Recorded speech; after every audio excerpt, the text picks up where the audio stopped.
Now the On Your Side forecast with Chief Meteorologist Scott Dorval.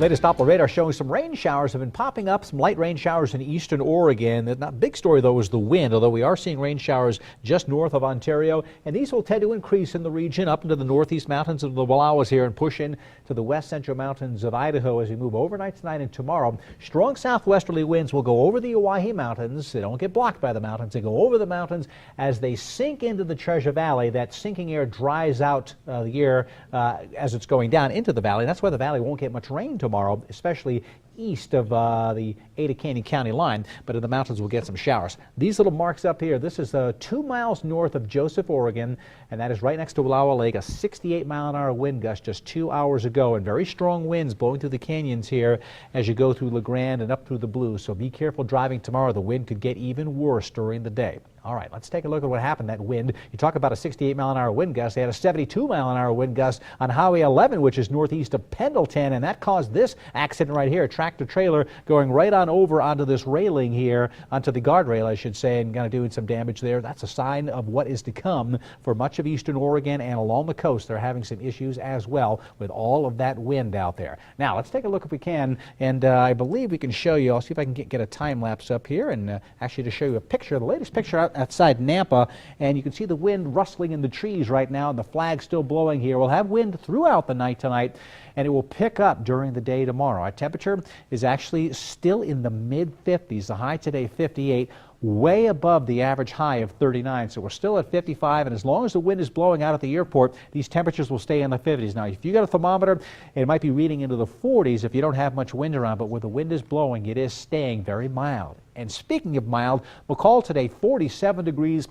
Snow has been melting, and there's going to be some rain in McCall with snow levels as high as 7,000 feet during the day tomorrow. Then colder weather moves in with rain turning to snow during the day on Friday. High wind warnings again up for the Wallowa Mountains over I-84 here. This watch will probably turn into a warning. There are high wind warnings down to the south here as well.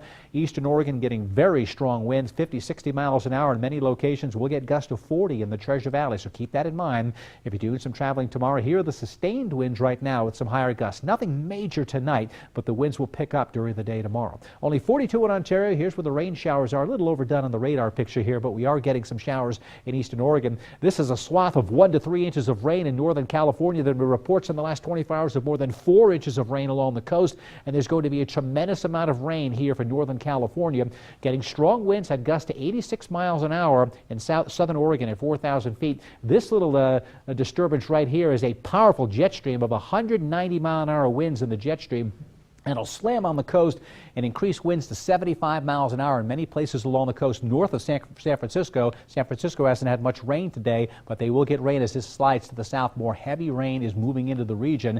And again, the futurecast shows most of the precipitation staying to the west, but we still get it in the central mountains as well. And then on Saturday, we finally start to clear things out, and it will get colder as a cold front moves through on Friday. But just today and tomorrow, 6 to 12 inches of rain here, 3 to 6 in that second shading of green, and there'll be another 2 to 4 or 3 to 5 inches when you look all the way into next week. So northern California definitely taking a hit on the drought, which is great news. And if you go to our Idaho on Your Side Facebook page, I've got a segment that I just posted that'll give you all the latest on what is going on as far as the storm system slamming into the west coast. In the 50s for the Treasure Valley here, especially eastern sections, near 60. A chance for showers, Canyon County westward especially, otherwise mostly cloudy skies, wind gusts of 35 miles an hour, while to the west central mountains tomorrow, some rain showers likely all the way up to 7,000 feet. East central mountains, Stanley and Sun Valley rain showers. Stanley may mix with snow, but Twin Falls tomorrow at 58 degrees. You'll have another breezy, if not windy day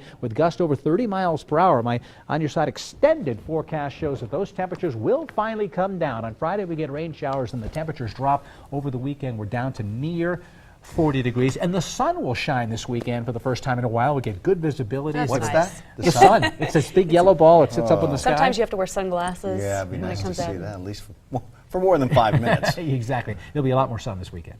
Thanks, Scott. Right. Can you believe we're like 2 weeks out from Christmas? Yeah, 2 weeks from Yes, tomorrow. Yeah. Yes, so and every boy and girl are hoping for toys under the Christmas tree. Can you imagine if your child was going to go without? Oh, can't. No. And the annual Toys for Tots program helps to make that a reality for kids all across the valley. The U.S. Marine Corps Reserve is collecting toys for this year's Toys for Tots. They do it every year.